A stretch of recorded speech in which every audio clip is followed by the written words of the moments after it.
Every day, we see the darker side of the world around us. We witness how people can hurt others in ways that are hard to understand.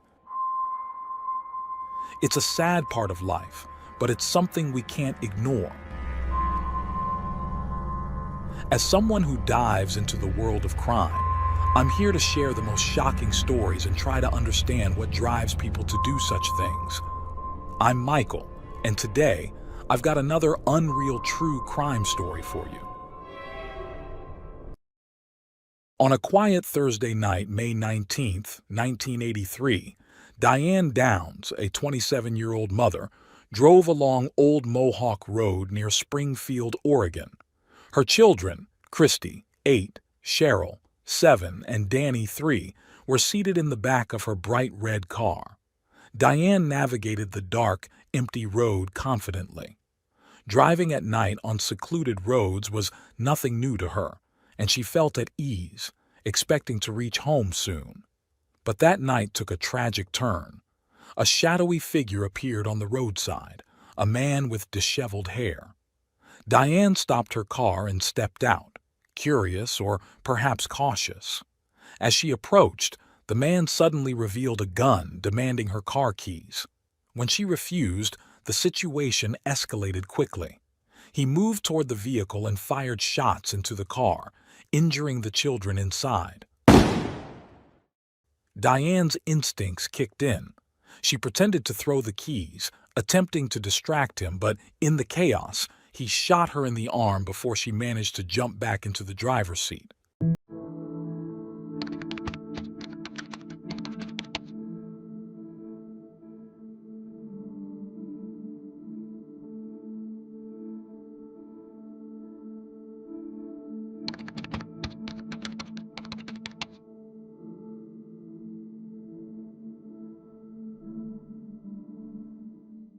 Ignoring her own pain, Diane sped to the nearest hospital, shouting for help as she arrived.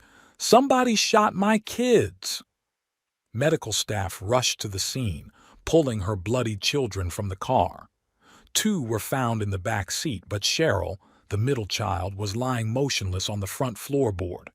Despite desperate efforts by nurses and surgeons, it was too late for Cheryl. Christy and Danny, however, clung to life. As Diane wrapped her injured arm with a beach towel, she remained calm enough to make phone calls to her ex-partner and her parents while waiting for updates. When the news of Cheryl's death came, she appeared shaken but held it together. Meanwhile, police began investigating the mysterious gunman who had shattered this small community's sense of safety. But suspicion soon turned to Diane herself. Her story had inconsistencies, and investigators noticed something unsettling about her demeanor. Diane's past gave detectives even more reason to question her version of events. Born in 1955, Diane was the eldest of 5 siblings in a strict, religious household. The family moved frequently, eventually settling in Phoenix, Arizona, where her father found stable work at the post office. The family adhered to conservative values, leaving little room for emotional warmth or leniency. Diane, yearning for attention, rebelled in her teenage years. She dyed her hair blonde, wore makeup, and began going by her middle name, leaving behind her reserved upbringing. Her newfound confidence caught the eye of her peers, especially Steve Downs, a fellow student at Moon Valley High School. The two became inseparable, despite her parents' disapproval. After high school, Diane briefly attended Pacific Coast Baptist Bible College in California, where she was expelled for multiple affairs. By then, her relationship with Steve had faltered, but the two reunited after Diane moved back to Arizona. Defying her parents, she married Steve on November 13, 1973, at just 18. The couple's marriage was tumultuous from the start, marred by Diane's infidelity and Steve's mistrust. Their first child, Christy, was born in 1974, but Diane soon left to join the Navy. Her stint in the military lasted only 3 weeks, with Diane citing medical issues and concerns about Steve's parenting as reasons for her return. Their relationship continued to unravel, setting the stage for a troubled future. Steve Downs was constantly on edge, haunted by the fear that Diane would betray him again. Their marriage, once full of youthful passion, had devolved into public and private confrontations. At one point during their troubled relationship, Steve purchased a gun, and Diane gifted him both a rifle and a revolver for Christmas. Steve, in turn, taught Diane how to handle all 3 firearms. Their second child, Cheryl, was born on January 10, 1976. Concerned about finances, Steve decided to get a vasectomy, believing their family of 4 was as large as they could responsibly manage. However, Diane later became pregnant again, which led to an abortion she later claimed to regret. Their marriage continued to crumble as Diane's affairs persisted. On December 29, 1979, Diane gave birth to a son, Danny, but Steve knew he wasn't the father. Despite this, their official divorce didn't occur until 1980. Diane often claimed to love her children, but her behavior told a different story. Christy, Cheryl, and Danny were frequently seen wearing old clothes and sporting unkempt hair. She was known to yell at them and deny them the affection they desperately needed. Steve observed that Diane's neglect mirrored the emotional coldness she had experienced from her own parents. Diane's parenting often left much to be desired. When she couldn't find a babysitter, she put 6-year-old Christy in charge of her siblings, a responsibility far too heavy for a child that young. After her divorce, Diane struggled to make ends meet, even with her job at the Postal Service. She turned to surrogacy as a way to earn extra income, undergoing psychiatric evaluations twice in the process. Although the tests revealed signs of psychosis and poor judgment, Diane was still approved as a surrogate and earned $10,000 after giving birth to a baby girl in 1982. Encouraged by this success, she dreamed of opening her own surrogacy clinic and even considered attending medical school to make it happen. In 1981, Diane met Robert, a married co-worker. Robert was already navigating a strained marriage, and Diane's bold, provocative demeanor soon caught his attention. Their workplace acquaintance quickly turned into an affair. While Robert viewed their relationship as purely physical, Diane became fixated on him, envisioning a future together. Robert made it clear he had no interest in being a stepfather to Diane's children, insisting he didn't even want to see them. Meanwhile, Steve briefly re-entered Diane's life, hoping to reconcile their marriage. This led to heated arguments and, on at least one occasion, a physical altercation that left Diane visibly bruised. Despite the chaos, Diane continued to pursue Robert, even going so far as to get his name tattooed on her shoulder alongside a rose. By late 1982, Diane's life had become increasingly unstable. She accused Robert of giving her a sexually transmitted infection, which led to a final breakup and a confession from Robert to his wife. Diane's surrogate plans hit a snag when she was turned away from a clinic due to her sexually transmitted infection, but she eventually returned to Kentucky for another attempt. Around this time, Diane's mobile home mysteriously caught fire while she was away. She collected $7,000 in insurance money and used it, along with her first surrogacy payment, to open an unlicensed surrogacy clinic. Predictably, the venture failed. Despite these setbacks, Diane continued to fantasize about a future with Robert. In February 1983, Robert drunkenly proposed, leading Diane to write in her diary, "I could hardly believe my ears today. Robert said he'd live in the same house with my kids and me." That same month in Robert's apartment, Diane pressured him to choose between her and his wife. Robert chose his wife, sparking Diane's anger.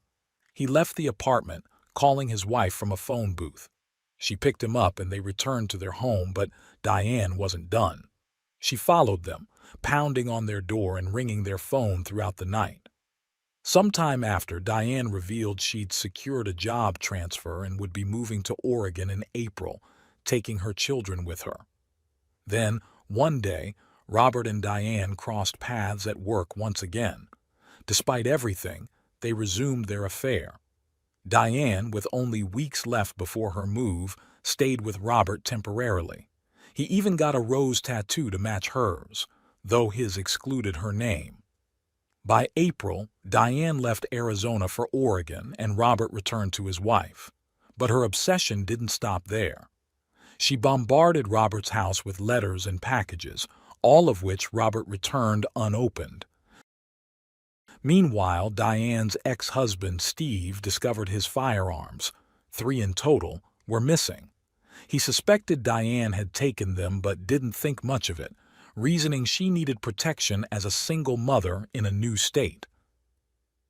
In May 1983, Diane decided to visit Heather, her co-worker, with her children, thinking it would be a good outing.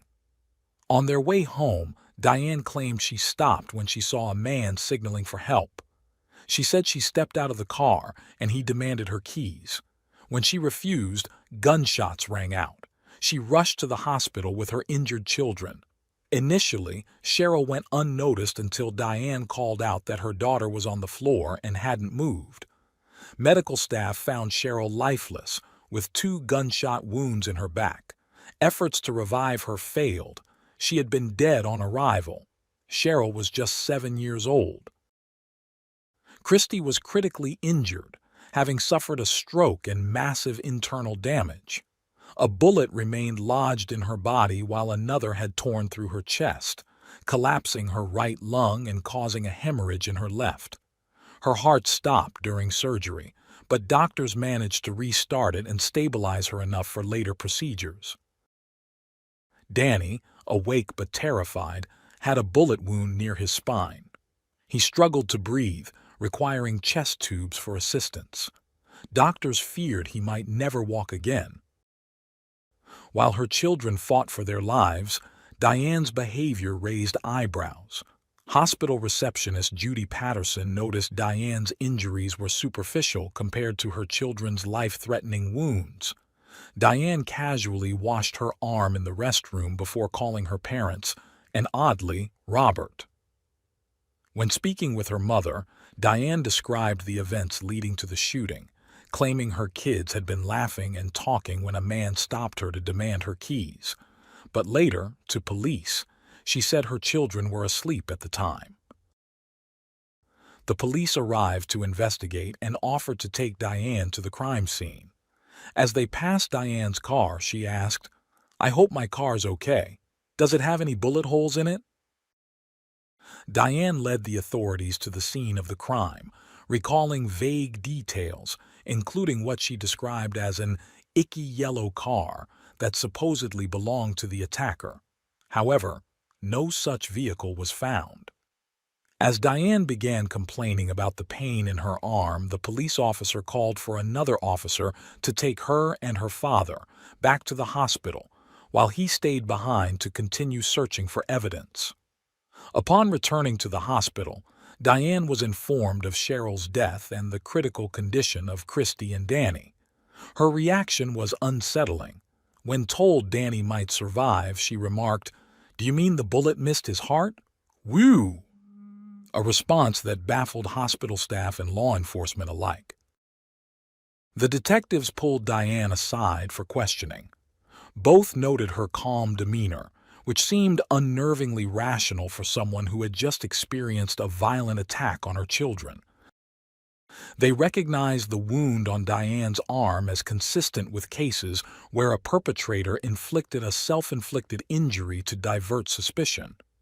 Diane described the attacker as a white male in his late 20s, with dark wavy hair, a stubbly beard, wearing a Levi's jacket and an off-color t-shirt. She also agreed to let investigators search her home, where she claimed to own 2 guns. When Diane was finally allowed to see Christie, the investigators observed a striking reaction from the little girl. Her heart rate spiked from 104 to 147 beats per minute when Diane took her hand and repeatedly said, "I love you." Christie appeared terrified. A search of Diane's home turned up her guns, calendars, and a diary filled with obsessive letters to Robert. Diane's account of the attack changed slightly each time she retold it, with details such as whether the children were awake or asleep, and her reaction to the shooter varying. Meanwhile, Steve Downs, Diane's ex-husband, flew to Oregon upon learning of the attack.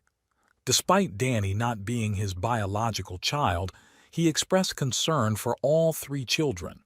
When investigators asked Steve about Diane's calls on the night of the shooting, he revealed she had contacted Robert. The detectives traveled to Arizona to interview Robert, who, with his wife present, provided details about his affair with Diane. Both Robert and Steve had alibis, ruling them out as suspects. A forensic scientist analyzed the bullets and gunpowder residue in Diane's car. The lack of external damage indicated all 5 bullets struck their targets. Blood and gunpowder were found in the back seat and front passenger seat, but none in the driver's seat, pointing to Diane's likely involvement. Cheryl's funeral took place on May 25th, and her ashes were scattered in Arizona. Christie and Danny were stabilized, though their injuries were severe. Danny was paralyzed from the waist down, while Christie, who had suffered a stroke, lost much of her speech but showed signs of improvement with therapy. As the investigation progressed, Diane grew increasingly defensive. She volunteered for another interview, claiming she knew the shooter and that he knew her. However, her answers were vague and repetitive, filled with, "I don't know." When asked directly if she had committed the crime, she became angry and stormed out. The most damning evidence against Diane came from her daughter, Christie. Her eventual testimony would provide the crucial details needed to unravel the truth behind what had happened on that fateful night. Christie opened up about the abuse she and her siblings had endured, revealing that Diane had hit them on multiple occasions. Christie also began to recall the traumatic events of the night of the shooting, though, at first, she couldn't bring herself to name the shooter. The psychologist encouraged Christie to write the name of the person responsible on a piece of paper and then burn it, offering a symbolic release of her pain. One day, Christie handed the paper to Paula before burning it. Written on it were the words, "My mom." Christie eventually shared the full story. Diane had stopped the car on a dark road, retrieved a handgun from the trunk, and shot her children at close range before shooting herself in the arm to stage the crime. On February 28, 1984, Diane was arrested at her workplace and charged with first-degree murder, 2 counts of attempted murder, and criminal assault. Adding to the drama, Diane was pregnant at the time. Initially, she sought the services of celebrity lawyer Melvin Belli, but he was unavailable. Instead, defense attorney Jim Jagger took her case. Jagger was charismatic and skilled, often charming jurors before proceedings began, while the prosecutor prepared for what he initially thought would be a straightforward case. He was wrong. Diane garnered surprising public sympathy early on. The prosecutor, known for his professionalism and rigid demeanor, faced an uphill battle against the public's perception. Diane played into this by displaying bold theatrics in court, once writing "lie" on a notepad and holding it up as the prosecutor delivered his opening statement. Jagger quickly snatched it from her hands. The prosecutor argued that Diane had planned the murders to remove her children as obstacles to a future with Robert. A psychiatrist testified that Diane exhibited traits of antisocial behavior, narcissism, and potentially psychopathy. Throughout the trial, Diane's demeanor remained consistent, calm, detached, and at times disturbingly jovial. She was often seen laughing with Jagger, further unsettling onlookers. Diane revealed a previously untold part of her life during her testimony.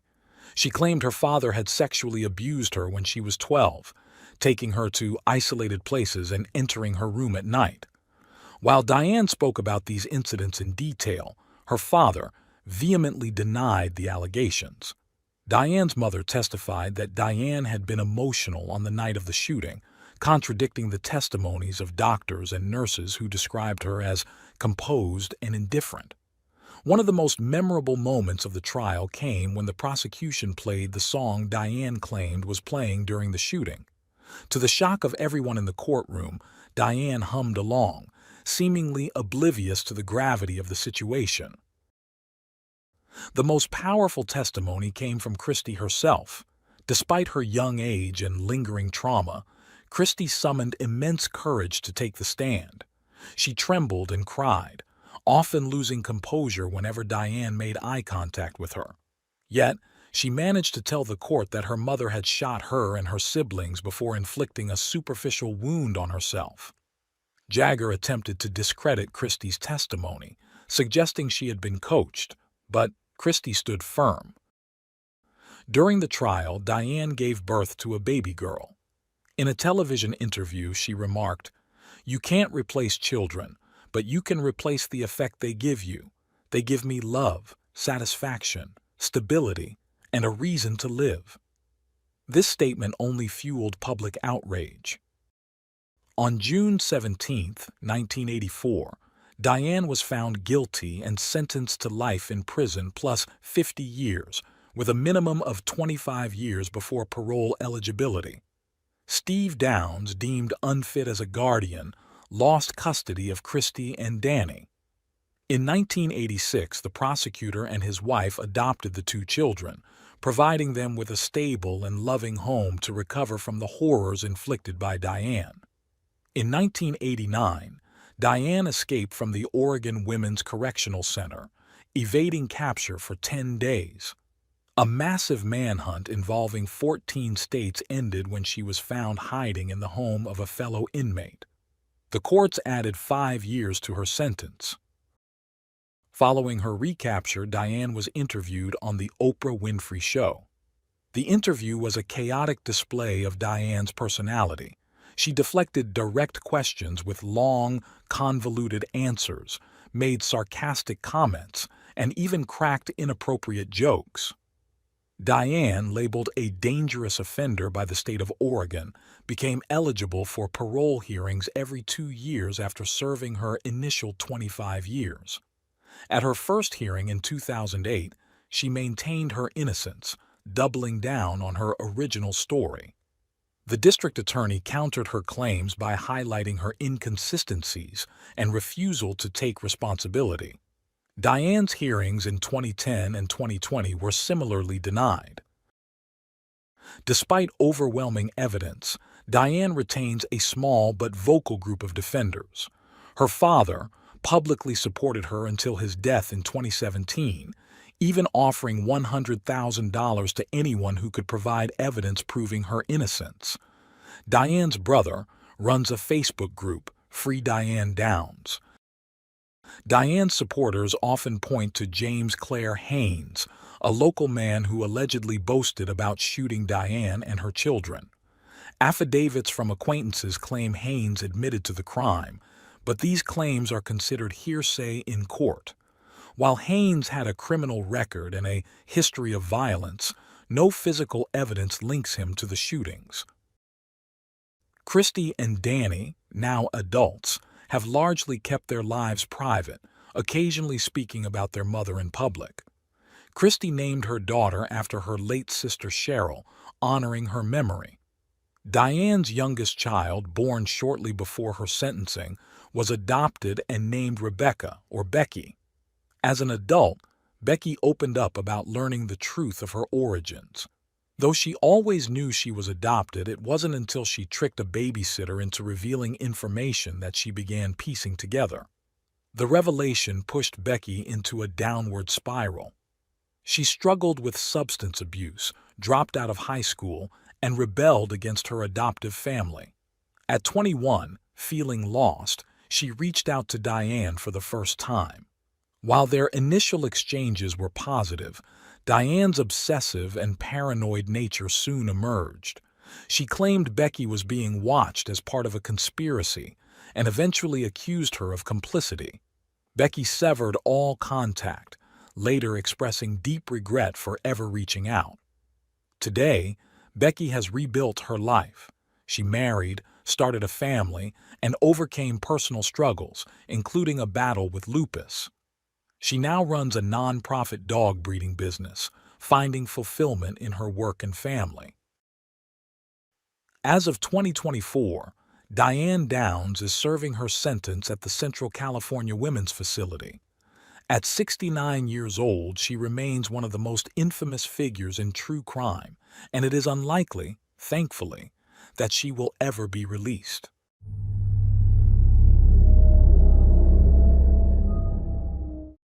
Thanks for tuning in to Unreal True Crime.